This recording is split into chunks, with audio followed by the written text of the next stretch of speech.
Bueno, buenas tardes. Hoy lunes. Los lunes son muy emocionantes para nosotros porque recordamos a nuestro comandante supremo, a su legado, como este programa, el legado vivo, en la 96.9 FM Estéreo. Y estamos siempre en ese devenir, en ese encontrarnos con esa idea bolivariana operacionalizada por nuestro comandante supremo. Y bueno, gracias a este espacio que nos da la emisora, bueno, hemos tenido muchos programas bien agradables, con uno o dos invitados, pero siempre hablándolo de manera escolástica, siempre trayéndole a todos los que nos escuchan, que van ahorita manejando su vehículo, que van, que ya están en su casa, o que tienen ese momento para escuchar las radios. Oye, que más allá de otro programa más, es un programa de reflexión.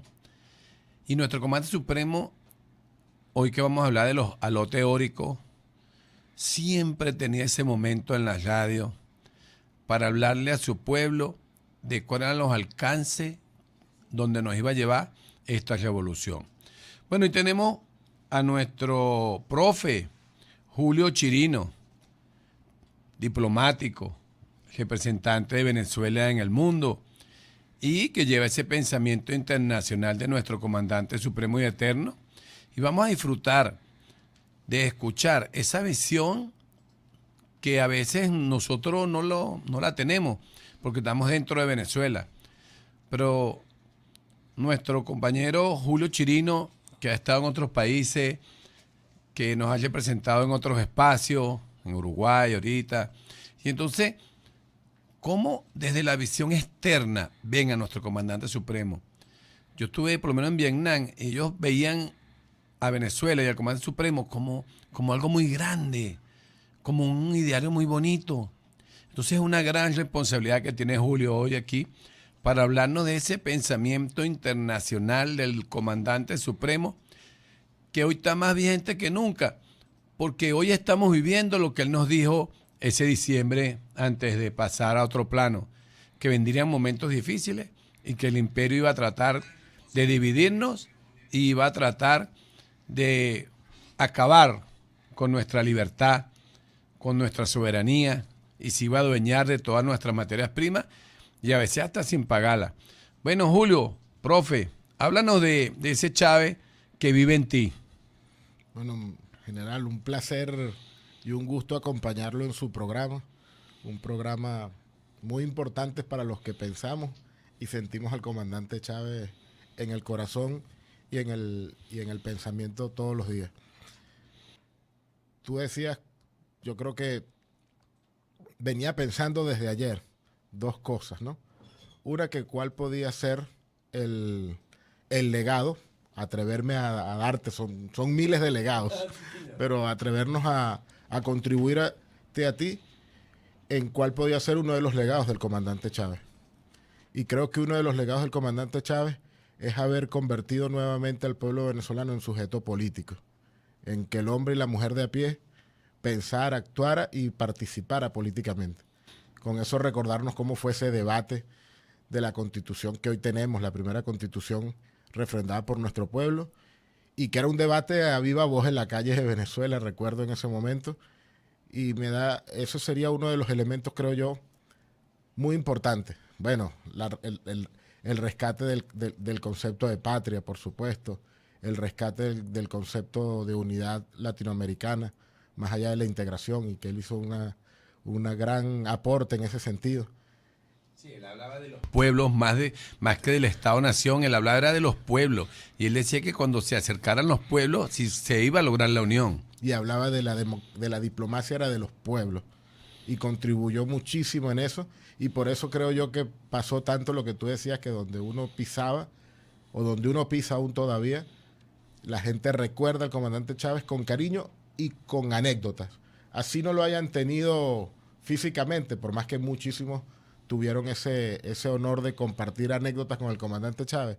Siempre hay alguien que tiene una anécdota con el comandante Chávez, así sea oyendo a los presidentes un domingo y haciendo el almuerzo o incluso haciendo gestiones y compartiendo las gestiones del día con el programa de Aló Presidente. Y también creo que el comandante Chávez a veces se nos olvida, y tú lo decías muy bien, que él hizo un gran aporte teórico en el marco de las revoluciones emancipadoras, en el marco de la perspectiva de la construcción del socialismo. Y creo que el gran aporte teórico, él lo resume en los Aló Presidente que hizo, que le puso teórico. Y él ahí nos habla desde la perspectiva teórica de lo que fue de lo que es la revolución bolivariana. Nos habla, que ya nos había hablado del árbol de las tres raíces como un elemento principal. Nos habla de las comunas y de los 5 frentes para la construcción del socialismo. Nos habla de la propiedad social, la libertad individual y el socialismo, y de un concepto de la práctica capitalista a la praxis socialista. Nos dice cómo organizarnos y habla del Partido Socialista Unido de Venezuela, la militancia y el papel de la juventud. Y ahí dice que es muy importante alimentar desde la práctica la teoría revolucionaria. Habla fundamentalmente de la Fuerza Armada Nacional Bolivariana y la batalla de las ideas. Y habla de la conciencia revolucionaria y la construcción del socialismo. Él fue el primer hombre en el siglo XXI y en este milenio en que vivimos, que habló nuevamente, retomando las ideas del libertador Simón Bolívar, del equilibrio del mundo. Y fue el primer hombre que habló de algo que está pasando hoy en día, que es que iba a haber un nuevo equilibrio, un mundo multipolar diferente, que no iba a ser un solo polo de poder, antes que lo dijera, o como lo puede decir hoy Putin, que lo dijera antes de Xi Jinping. Y en ese momento él nos planteó, eso nos lo dijo él en su primer plan hacia la nación, donde nos dice que la nueva etapa de la geopolítica mundial, Venezuela debía ser una potencia energética mundial. Lo tenía muchísimo más claro que todos nosotros, diría yo, la visión de la geopolítica de Venezuela. Y nos dice algo que tú dijiste fundamental. Dice, complementa lo geopolítico y la visión de Venezuela en el mundo con amistad, confianza y solidaridad para la cooperación y coexistencia pacífica. Todo esto que te he leído muy rápido son el programa de la Cátedra Internacional Hugo Chávez Comunicador. Nosotros decimos en la cátedra que el comandante Chávez es el jefe de la cátedra, es el guía de la cátedra y es quien todos los miércoles, los últimos miércoles de cada mes, nos dicta la clase. ¿Por qué? Porque todos estos temas que te cité son elaboración propia, teórica del comandante Chávez en su Aló Presidente teórico, y una primera parte que nos gusta para la aproximación de la comprensión del comandante Chávez, lo sacamos de un libro de Ignacio Ramonet que él mismo tituló Mi primera vida, Chávez antes de Chávez. Es decir, es ese comandante Chávez desde niño que andaba en Sabaneta de Barinas hasta el que pasó por la academia, que se forjó en la academia y que después también fue líder en la academia, fue maestro, profesor. Y de ese comandante Chávez que tuvo su primer quiebre como líder cuando nos habla a todos los venezolanos, asume esa responsabilidad histórica el 4 de febrero de 1992 y nos da una luz en el futuro, nos dice que por ahora no se habían cumplido los objetivos. Sí, Chávez despertó la esperanza en el pueblo venezolano y nos dio esa oportunidad para vernos a nosotros mismos. Nos devolvió el pensamiento crítico liberador, nos separó un poco de ese esclavismo ideológico en el cual ya habíamos asumido que era la única forma de vida y nos dijo que había otro camino. Incluso hablaba de que el socialismo de Venezuela no era el socialismo marxista, ni el de Lenin, ni esas estructuras ya probadas y que no habían tenido el éxito que han debido de tener. Y hablaba de que el socialismo nosotros era el socialismo bolivariano del siglo XXI, con nuestras propias raíces bolivarianas, Sucre, Miranda, Simón Rodríguez, Zamora, y que éramos propios, pues, que nosotros íbamos a hacer un socialismo con esa estructura de que el centro de gravedad de las políticas del Estado tenía que ser el humano, el hombre, pero que nos iba a llevar a elevarnos en una conciencia de patria, como tú bien lo dijiste, en una conciencia de pueblo desde su cultura, desde su historia, y en un pensamiento que a veces muchos de nosotros incluso no lo han asimilado todavía, que tiene que ver con la emancipación de la cultura imperial de dominación. Bueno, vamos a una pausa y seguimos con tu programa Legado Vivo y con nuestro embajador Julio Chirino. Bueno, continuamos con tu programa Legado Vivo y le damos las gracias a todos los que nos siguen. Y aquí estaremos siempre, todos los lunes a las 5 de la tarde con ustedes, con nuestro invitado, en ese programa siempre ecolástico, hablando de qué es, hacia dónde tenemos que ir. Porque cuando un ser humano no tiene propósito, no sabe para dónde va. Pero cuando un pueblo no tiene propósito, es un pueblo que se destruye el mismo. Y nosotros sí tenemos propósito. Mire, el plan de la patria, y ahora el plan de la patria y la 7T, oye, no, es el camino sin equivocación al que hay que ir. Que hay muchos que no ven claro que el propósito de nosotros es ir hacia una Venezuela que produzca lo que le hace falta, desde lo diplomático y lo político hasta lo que consume en sus necesidades básicas, y como nosotros ya estábamos encaminados. Pero hay muchos países, no países, muchas corporaciones y muchos imperiales que les molestó que Venezuela fuera feliz. Y ahí le dejo este tema, profe. Mire, en el 2012, antes que nuestro comandante supremo pasara la eternidad, nosotros éramos el 7º país más feliz del mundo. El 7º. De 300 países, éramos el 7º más feliz del mundo. Y parece que eso no le gustó a muchos otros del mundo, pues. Y eso fue gracias a nuestro comandante supremo. Y bueno, de ahí, como nos pasó con nuestro presidente Nicolás Maduro, desde que recibió fue palo, guarimba, saqueo, golpes de todo tipo en la guerra híbrida. Y después el Obama con su... que usted tiene que hablarnos de eso porque usted es internacionalista. Obama con su ley, su decreto, donde nos declaró una amenaza inusual y extraordinaria para los Estados Unidos, y de ahí las medidas coercitivas unilaterales y el bloqueo.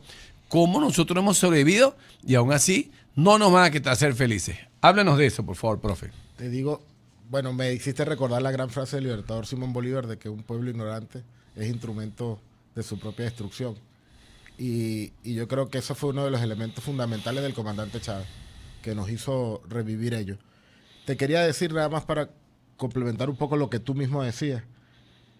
La escritora Marta Harnecker le hizo una entrevista al comandante Chávez en el año 2002 y ella empieza su investigación a decir así: al abordar la revolución bolivariana nos adentramos a un proceso sui generis que rompe con los esquemas preconcebidos de los procesos revolucionarios. Y ahí es donde es parte también del gran aporte del comandante Chávez, porque él rompe con los esquemas. Es decir, él introduce el tema de Cristo desde una perspectiva revolucionaria, liberadora. Él introduce la historia de la patria desde esa construcción, de la historia de antes del... Porque nosotros nos cuentan en la historia de que llegaron los invasores hace 500 Genocida. años. Sino que la historia de nuestros pueblos indígenas. 14.500 años comprobados en los petroglifos encontrados en el Amazonas, nuestra tribu Maco. Toda esa sabiduría la incorpora el comandante Chávez a un proceso revolucionario, un proceso, al fin y al cabo, emancipador y liberador con nuestras propias características. Y por eso, creo yo, más que además de nuestros recursos naturales y más incluso que nuestra posición geográfica y nuestra condición de país de liderazgo en América Latina, desde el pensamiento del libertador Simón Bolívar, es que nos declaran esa amenaza inusual para la seguridad. Un mal ejemplo para los demás países del mundo. Exactamente. Y además que se habían logrado cosas. El comandante Chávez, creo que también una de las cosas, si nos ponemos a hablar de la historia, debe ser el mejor y mayor discípulo del libertador Simón Bolívar a lo largo de estos 200 años de luchas de independencia. Hay grandes venezolanos en la historia, por supuesto, pero el comandante Chávez logró, imagínese usted, en el año 2011-12, que América Latina se uniera sin los Estados Unidos. Él se la... Vamos a cumplir ahorita el 23 de junio los 200 años del Congreso Anfitriónico de Panamá. Y fue el comandante Chávez el que logró que se unieran los países desde una visión propia y sin intervenciones externas. Y por eso es que, claro, Venezuela no dejaba de ser una visión que amenaza esa perspectiva hegemónica de un solo país. Y por eso tan importante la conciencia que él fue construyendo progresivamente junto a ese proceso histórico de luchas de emancipación en Venezuela, que nos dio que el pueblo venezolano tenga un ADN de conciencia. Por más que es complejo en estos tiempos que vivimos, usted tocó un tema. El comandante Chávez nos dejó y el presidente Nicolás Maduro logró navegar hasta las sanciones en que Venezuela fuera el país con el salario mínimo más alto de América Latina. Y eso ya a veces se nos olvida un poquito en este tiempo de complejidad. Y por eso es que es tan importante tener la memoria, tener la construcción histórica, porque si nosotros hoy no estamos en esa condición, es porque hubo una acción externa a nosotros que nos ha hecho difícil esa posibilidad que logró la Revolución Bolivariana. A lo largo de la historia, Venezuela no era el país que tenía el salario mínimo más alto de América Latina. Fue con revolución. Pero fue desde esa perspectiva, y una de las cosas también tan importante del comandante Chávez es que él unió todo lo que podía ser unido desde una concepción de la patria. Es decir, la concepción teórica tradicional de una revolución en el siglo XX, pues, se construía desde la clase trabajadora principalmente, con la alianza, se llamaba así, de sectores nacionales y de sectores académicos, y se conquistaba el poder y se hacía una transformación revolucionaria, sin lugar a dudas. Tenemos muchos ejemplos de eso, como es la Revolución Cubana, como es la Revolución de Vietnam, que usted tanto me habló, y de las luchas del pueblo vietnamita. Pero fue en Venezuela donde el comandante Chávez abre el abanico, e incluso tenemos la incorporación de gente del mundo empresarial con una perspectiva nacional que se incorpora a la construcción de la Revolución Bolivariana. Tenemos ese proceso que habla Marta Hanecker en otro libro, que es la unión pueblo-fuerza armada y el surgimiento de una visión que sin lugar a dudas es lo que nos permite también el ejercicio de una independencia y de una soberanía. Entonces, hablar de lo que usted me decía, del decreto de Obama, de los Estados Unidos en la acción de Venezuela, sin lugar a dudas, la variable que más ha marcado nuestro proceso de emancipación desde el siglo XX para acá, desde que descubrimos el petróleo y nos convertimos en el principal productor de petróleo de América Latina y en un momento del mundo, es sin duda la pretensión de los Estados Unidos de apoderarse de nuestro recurso natural. Y entonces hoy estamos en un momento donde la historia nos pone en la disyuntiva de seguir consolidando nuestra independencia, pero desde la consolidación de la unidad nacional y la paz.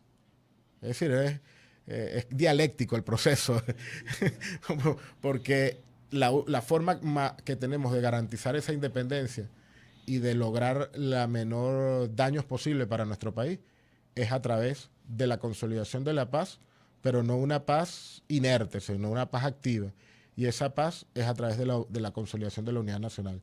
Es un reto que nos pone el tiempo presente, donde el comandante Chávez dio también ejemplos fundamentales de la búsqueda de la unidad. Cada vez que tenía un ataque vil, como usted nos los nombró ahora, siempre buscar consensos y construcción, incluso con el adverso. Sí, el comandante supremo, una de las cosas que le dejó a la patria fue el saldo organizativo, la estructura popular con sus 7 leyes del poder popular, y cómo no se logró 100%, pero lograr que un 30% de los venezolanos entendieran lo que era el protagonismo dentro de la estructura del poder. Ahorita era insoñable hace 20 años hablar de la comuna, hablar del Consejo Comunal. Y hoy más que nunca hablar de las salas de autogobierno. Miren, ustedes hablaban aquí, en las épocas de CAP, de salas de autogobierno, usted iba preso, papá, preso, sin nada, y se lo llevaban los patas blancas por ahí y lo tiraban en un hueco. Entonces, incluso nuestra presidenta, su papá fue víctima de eso. Entonces, ¿cómo ahorita en el mundo nosotros seguimos de pie? Mira, mientras Venezuela siga de pie, el mundo dice, hay esperanza. Así mismo es. Nosotros, miren, no nada más por nosotros, por los venezolanos, por el pueblo venezolano, por el Estado venezolano, por el Estado-nación. Nosotros no nos podemos rendir. Y me encanta escucharle a usted.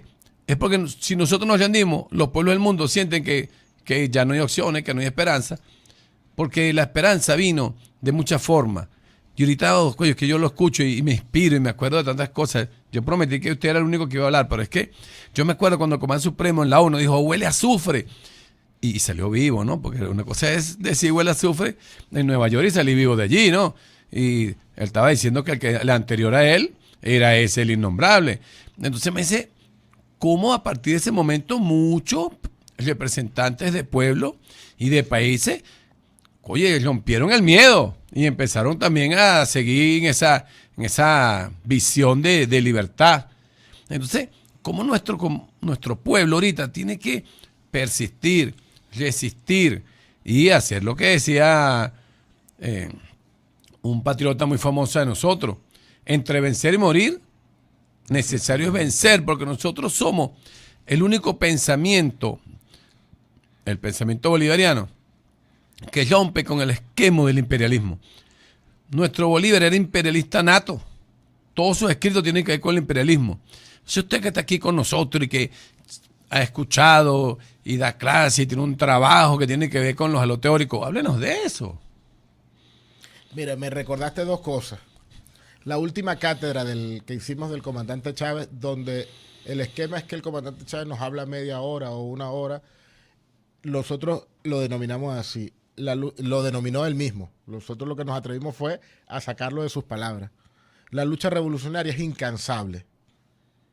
No podemos optar entre vencer y morir, necesario es vencer, como lo decía José Félix Rivas.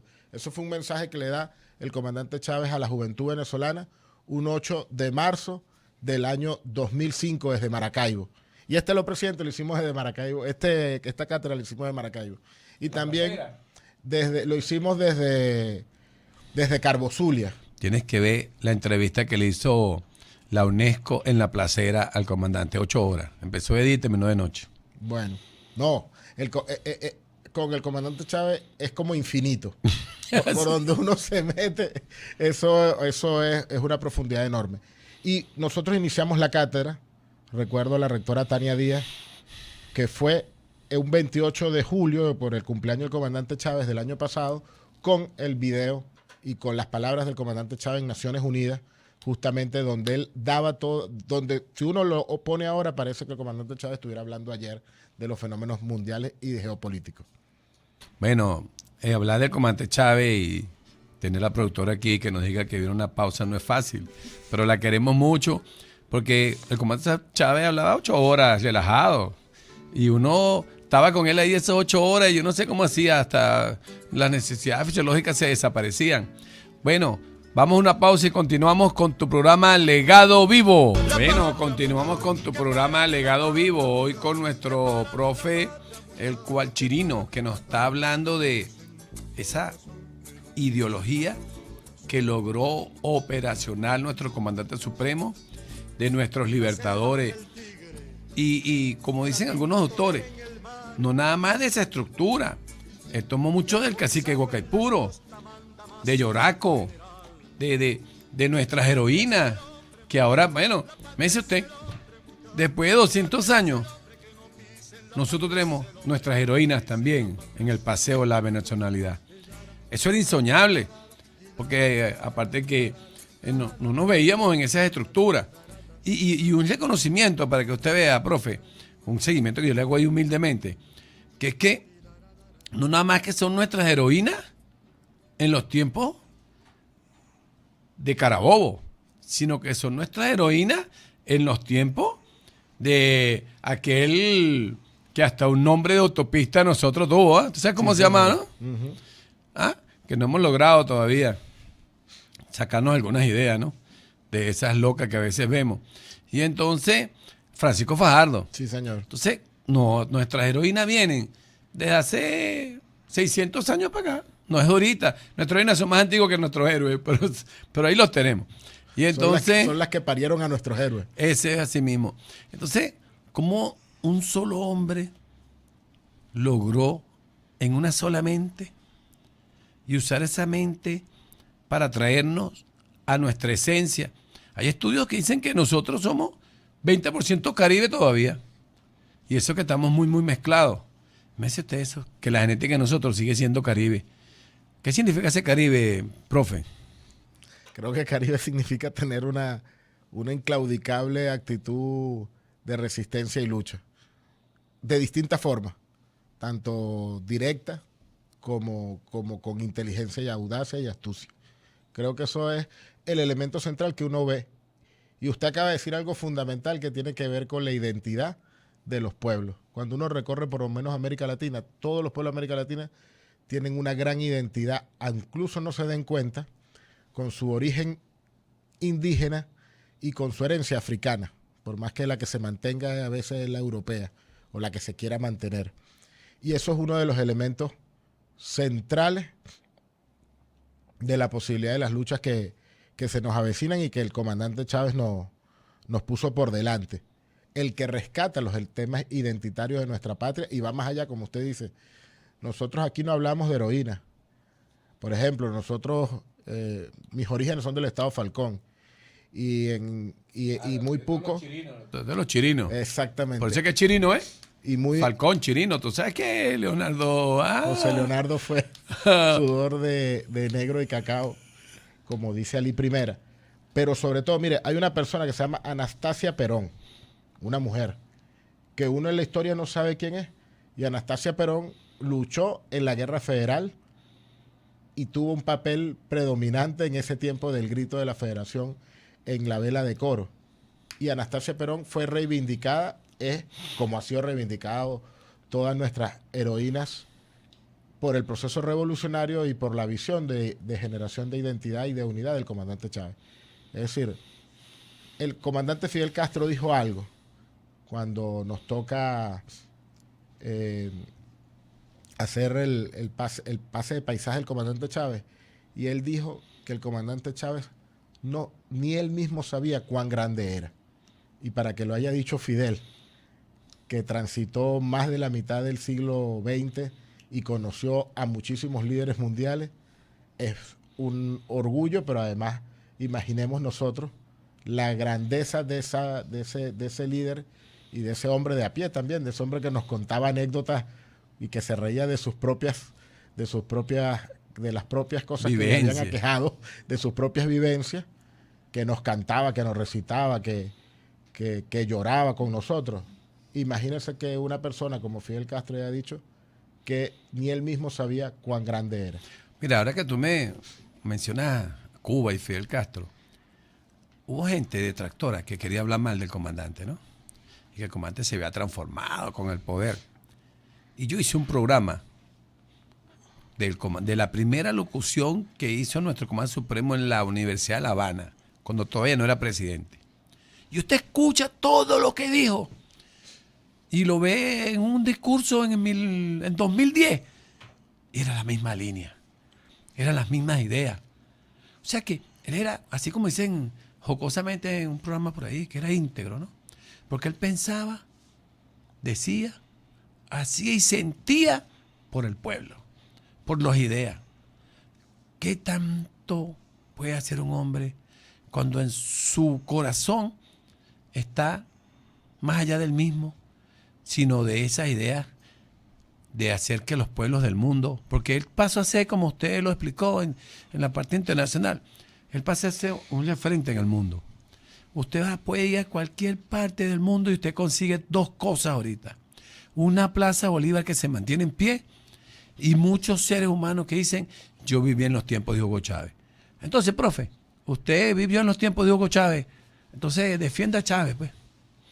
Yo le digo que es un compromiso que nos toca permanentemente, porque como dijo el presidente Nicolás Maduro, quien es un hijo del comandante Chávez y un hombre que ha demostrado su grandeza en la historia también, cuando le tocó despedirlo en la academia, que él dijo, entre tantas cosas, que se había roto el maleficio de la traición, y habló de la historia, y dijo también que había sido el hombre de la historia más vilipendiado. Y yo diría que el que lo dijo y el comandante Chávez, por supuesto, ambos dos han sido dos hombres de la historia muy vilipendiados, pero a su vez han sido, y sobre todo el comandante Chávez, absolutamente consecuentes con lo que decían y pensaban. Entonces, eso le da una gran fortaleza y permite que lo más importante, yo diría, de lo más importante, uno no puede determinar una sola cosa, pero de lo más importante de mantener el legado del comandante Chávez es que sus aportes van de su tiempo presente al tiempo futuro. Venezuela la va a determinar lo que el comandante Chávez nos marcó, y la está determinando. Justo viniendo para acá, también me preguntaba por el programa. El programa nada más con el título lo pone a pensar a uno. Sí. Entonces yo decía, bueno, nosotros hemos tenido presidentes que en la historia lo recordamos. Usted dice muy bien Medina Angarita, el primer hombre que hace la ley de hidrocarburos, el sueño del 50-50, que todavía estamos por... No, eso no lo vamos a lograr tan fácil. No lo vamos, pero lo tenemos allí. Y lo recordamos. Entonces a mí se me ocurrió una vez, yo veía a un presidente en el círculo militar, un retrato de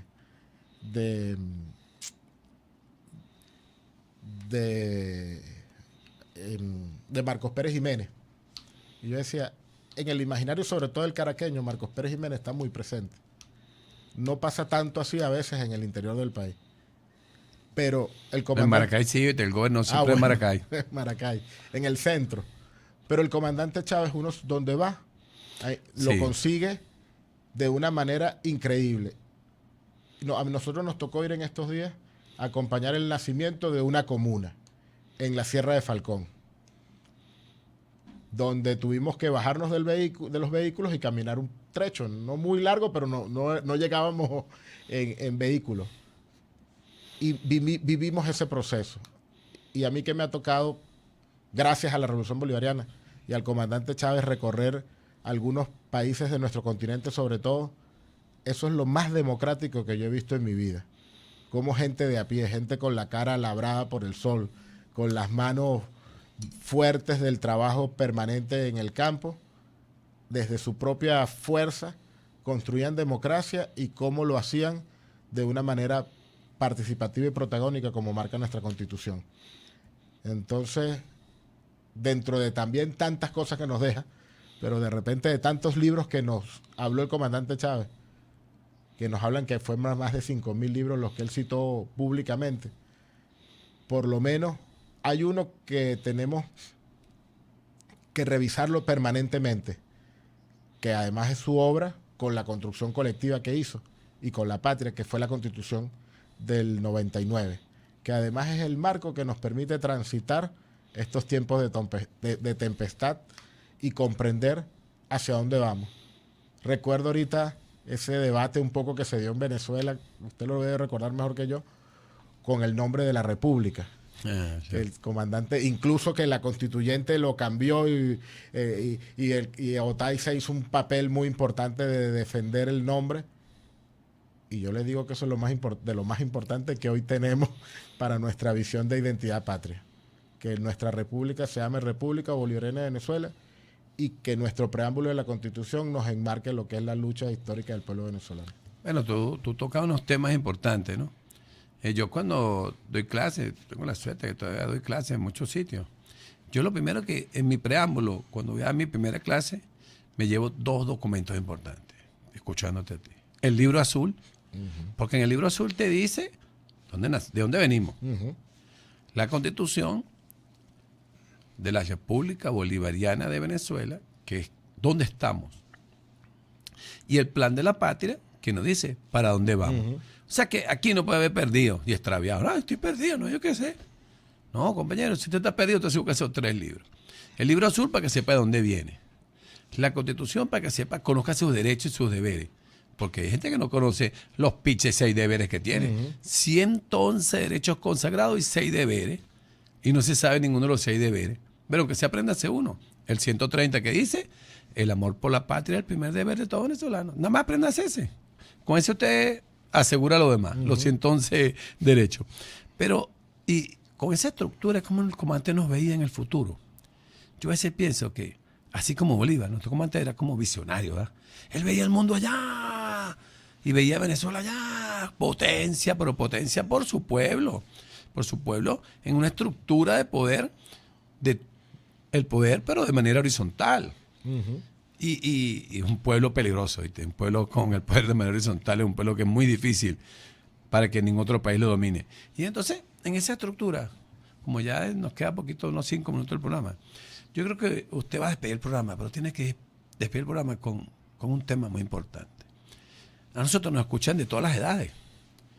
Y los de la edad de nosotros se acuerdan del Caracazo, se acuerdan de cómo los colombianos nos trataron de invadir con el Calda, se acuerdan de todas aquellas cosas, del tetero aquel de agua de pasta o de agua de caraota. Porque hay gente que piensa que todo fue lindo y bello como cuando Chávez. Entonces, esos están claros de lo que estamos viviendo. Pero nuestros jóvenes de ahora, que lo llaman de cristal, porque se parten de nada. Que yo no creo eso, pero bueno, es lo que nos han vendido para que nos creamos, porque a veces nos dicen medias verdades con medias mentiras, que también es un sistema de dominación, ¿no? Entonces, en base a eso, ¿qué usted le diría a nuestros jóvenes? Que son en los que van a quedar ahorita, dentro de poco, en las manos de nuestros jóvenes va a quedar la patria, no el Estado-Nación, la patria. ¿Cómo esos jóvenes de nosotros tienen que crear una conciencia colectiva para que ellos a sus hijos y a sus nietos también le den patria? Ese es un gran reto, que yo creo que la respuesta de la clave está nuevamente en el comandante Chávez, que es el poder pedagógico de la palabra y de comprender cada tiempo, cada edad y cada momento. Fíjese, usted me iba haciendo esa pregunta y yo pensé dos cosas. Una, hoy de repente a muchos de los muchachos jóvenes de 12, 13, 14, 15 años, le hablamos de Ali Primera y puede tenerlo allá en el horizonte. Pero muy lejos en el horizonte. Pero le hablamos de Bad Bunny y de lo que hizo en el Super Bowl en Estados Unidos. Y le hablamos de la canción Hawaii y de que no quiere que hagan en Perú lo que hicieron en su Puerto Rico, que lo vienen haciendo hace 100 años, lo que hicieron en Hawái los norteamericanos, es decir, que lo convirtieron en el estado 50 de los Estados Unidos. Y por ahí surge la conciencia. Y eso nos lo enseñó el comandante Chávez también. Bad Bunny lo dejo a un lado, ¿no? Hay cosas que van a permitir que después se entrelace a Bad Bunny con Ali Primera, que es quizás el primer gran líder popular que tuvo la izquierda revolucionaria venezolana.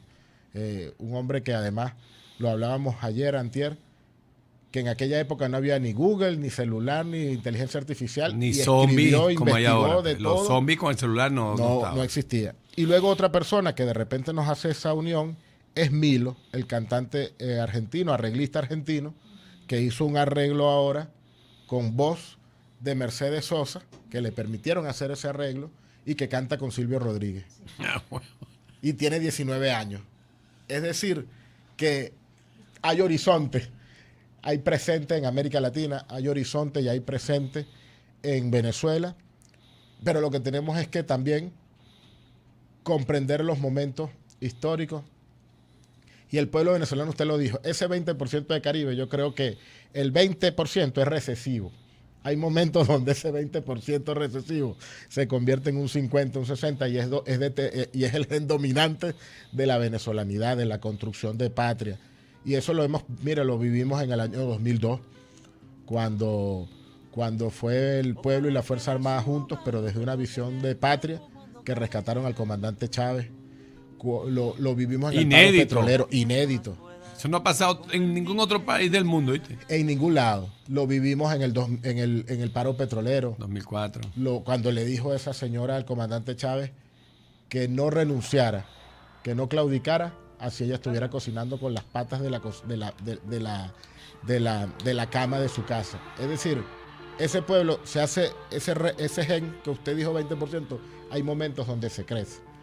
Y lo peor que puede hacer, o que le ha pasado a políticos, y por eso los imperios chocan y van a seguir chocando contra la Venezuela del comandante Chávez, contra la Venezuela del libertador Simón Bolívar, de José Félix Rivas, de Ezequiel Zamora, de Samuel Robinson, de Simón Rodríguez, es por la subestimación del pueblo. Y fue lo que Chávez hizo al revés. El comandante Chávez superlativizó a la sabiduría popular, a la conciencia del pueblo, a lo que le decía una persona al lado, a esa conexión que se podía hacer. Y como usted bien dijo, las revoluciones se mantienen vivas cuando siempre estemos al lado del pueblo. Y usted lo dijo al comienzo del programa y creo que es lo más importante, que los revolucionarios del siglo XXI, que somos gracias al comandante Chávez.